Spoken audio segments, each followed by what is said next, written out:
Welcome to Lighthouse, Homeschooling in Oregon with OCEANetwork.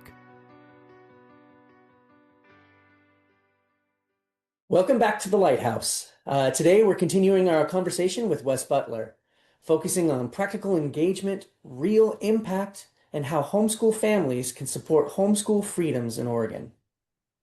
So, Wes, many parents want to help but don't know how to actually approach legislators or staff, like what things to say to them or what things are the most effective things to say to them when they're meeting them during Capitol Day or even if they're going to come by later on their own for a homeschool field trip. Do you have any tips about how to make those interactions the most effective and impactful?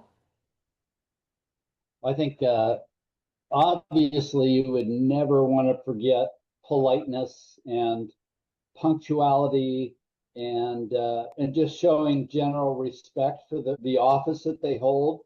And the staffers, you still want to do it with them too, but especially the legislators, we just want to be respectful of them and their time. I know I've seen them bombarded with questions and people and handshakes and speeches on and on and on. I don't know if I could, I don't think I could do it. But and some do it better than others. So I would say being respectful is really important. If you set up an appointment with your legislator, and you can set up an appointment with a legislator that is not in your district if you want to, but you'll probably be second cabin to somebody that is in the district. So I would suggest setting up an appointment with your legislator, and their schedules tend to flop all over the place. I would say most of the time they're very dependable about showing up for appointments. But during the whole process, you've got committee hearings, they get called for a vote on the floor. All of these different things, it kind of interrupt what they do all during the day. Typically, the staffers are pretty good about warning you about whether that could actually be a problem on that particular day. I've been very disappointed sometimes when I've been down there, and other times I've been amazed. And but I think getting to know your legislator is a very positive endeavor. Yeah, I remember one of the early apple pie days that we went to as a family. One of the tips that I learned was to share personal stories about, homeschooling and what a blessing it's been and how much you appreciate your homeschool freedoms, and just to share those stories, those personal stories, really connect with them. You probably know Zan Tyler. She's not in Oregon, but she's a homeschool veteran who often talks about how it's amazing how the impact of just knowing one homeschool family will, make a huge influence on a legislator and impact how they interact with bills that come across their table and how they see that. They'll see your face, they'll see the face of your family there, and remember that story of homeschoolers and how respectful you were and the stories that you talked about. So even just that one little thing was super helpful for us when we first started going. No, I think you're absolutely right. Being able to, and this is, I think that's a way that you can do all kinds of influencing, is by being able to tell a story well. Having a family sitting in your office telling you a story about the good things that are happening to them because of homeschool freedom and parental rights, nothing gets better than that. I think that's great. Thanks for bringing that up. Wes, are there any common mistakes that homeschoolers could make when they're trying to engage with the lawmakers? I would say no. I would say no. Just as long as you're respectful of time. I found myself at times begging a staffer to say, "Oh, can't we get 5 minutes with the legislator today sometime? Can't you fit it in?" I've begged many times to be able to get in and do that, but I did it politely. You never want to go in and make a bad impression. Wes, can you briefly share one or two of the examples of how Freedom Watch teams' efforts have helped homeschoolers in Oregon over the years? Yeah, well, the biggest one was the 1999 bill with a Democrat governor actually signing our bill. And we had really strong support. I think we had some very strong advocates in the legislature for our bill. And again, we weren't asking for anything except for to lighten the regulations on homeschoolers, like every year testing, every year reporting. All of those things are very irritating as far as I'm concerned regarding home education.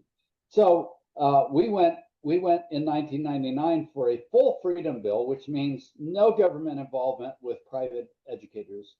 And we got half of what we wanted in 1999.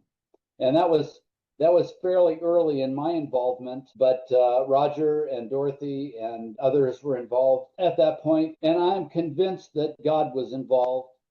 I know God was involved because that governor probably shouldn't have signed that bill, and he did. So that was kind of like a miracle. And then the other thing is stopping bad bills when we weigh in as an organization, and the organization of OCEANetwork is very important.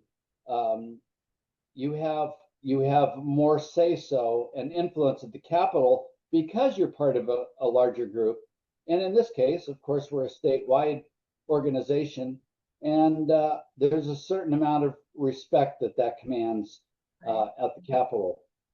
That was the biggest one, at least since I've been there. Roger and others have been able to head off bad bills that were actually going to increase the regulation again. And generally, with Roger's fine writing and some of us being involved with opposing those bills, and certainly all of our homeschool folks around the state that write emails and letters, that has a big effect. And for those that don't think an email or a letter to a legislator doesn't matter, I've sat and watched them count people that are for or against something.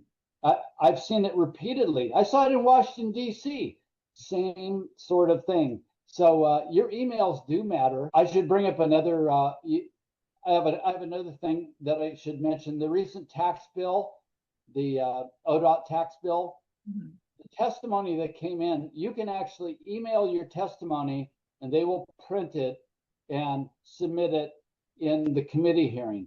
So the stack for people opposing the bill was probably 18 inches tall, and the bill of people that supported the bill was probably about a half an inch.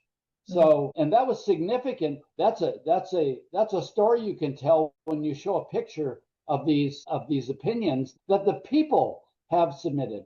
So we can do that for our cause too. Yeah. Yeah, and we have done that in the past, right? There have been times one of the main purposes or goals of OCEANetwork is when the Freedom Watch team sees that there's a bill that can threaten homeschool freedom or parental rights, then we specifically homeschool freedom, then we sound the alert. We send out the emails and we post on social media and we say, call your legislators, email them. And we have had people go to, submit their testimonies to committees and to go testify and all of those things. And they make a really big difference. And so being connected with OCEANetwork is a really important part of, defending and expanding homeschool freedom. Because not only do we submit bills like you talked about last year, OCEANetwork submitted a homeschool freedom bill to eliminate all homeschool regulations and knowing that, okay, this may not pass, but we trust the Lord with us and we're going to be faithful to do our part and what we know is right. And so every year we look for those opportunities, like what are the needs right now and what bills can we submit? Where do we need to defend homeschool freedoms? But the people, the families are really the ones who make the biggest impact because when they call, right, and testify, the legislators like, oh, this is really important. That's right. And Tom, the other aspect to that is I've come to believe that if you want to be an influencer, you have to keep showing up. And I believe that's been part of what OCEANetwork has done is show up. The board has been supportive. We've had volunteers doing all kinds of things, and legislators and the staffers are fully aware of OCEANetwork. And that's important if we want to have influence.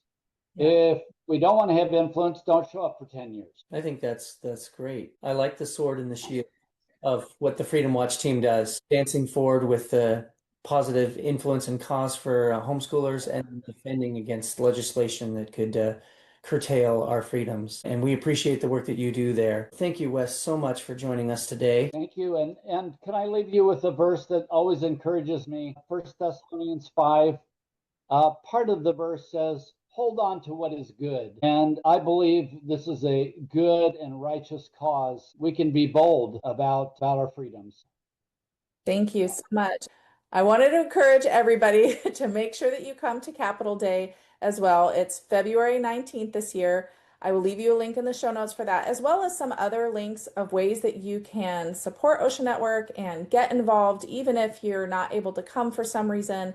We have a homeschool freedom challenge that you can do with your homeschool groups in preparation for Capitol Day or on its own. We have a prayer team where a group of people through email will diligently pray for homeschoolers and homeschool freedom in Oregon. We appreciate you so much, and thank you again, Wes, for joining us today. Oh, my pleasure. My pleasure. Thank you guys for all you do, and the board. Thank you. Thank you. And you can learn more and find ways to connect at oceannetwork.org. Like, subscribe, and share this podcast with other Oregon homeschool families. Thanks for listening to Lighthouse, Homeschooling in Oregon with OCEANetwork. Don't forget to send us your questions, and make sure to like, subscribe, and share this podcast with other Oregon homeschool families. Join us again next time as we continue encouraging and informing homeschoolers across Oregon for the Lord Jesus Christ.